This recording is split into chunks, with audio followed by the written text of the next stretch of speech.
I want to speak to you today about a particular attribute or aspect of God that is wonderful. It's the Spirit of Jesus Christ.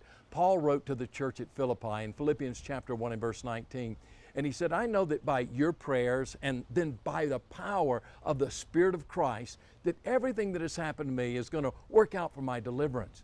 And he talked about the Spirit of Christ helping him, working in the midst of his circumstances, his situation. And oh, when you know God, when you know Him in His fullness, oh, how wonderful it is to know Him, because He will work in you, in your circumstances and your situation.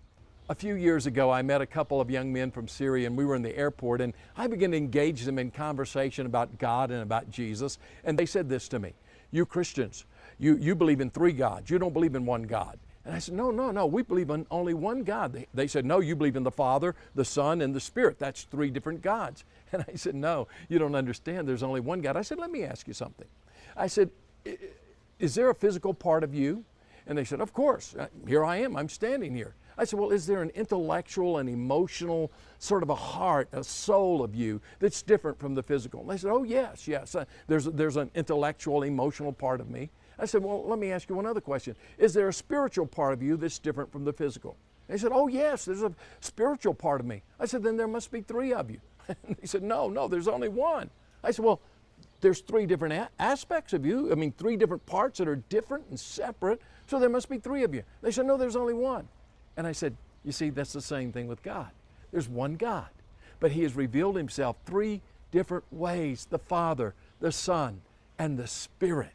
And oh, Paul writes about the Spirit of Christ. He wrote to the church at Rome about the Spirit of Christ. And so the Spirit of Christ is the Holy Spirit. When I say sometimes that Christ came into my life, I'm not talking about a physical Christ came into my life. I'm talking about His Spirit, the Holy Spirit came into my life. And when the Holy Spirit comes in, He fills you. He works in you. He works in the circumstances. And it's by our prayers and by the Spirit of Christ that God's able to do great and mighty things. And so today, you need to know Him in His fullness. He is the Father. He is the Son, and He is the Spirit. One God, the Father, Son, and Spirit.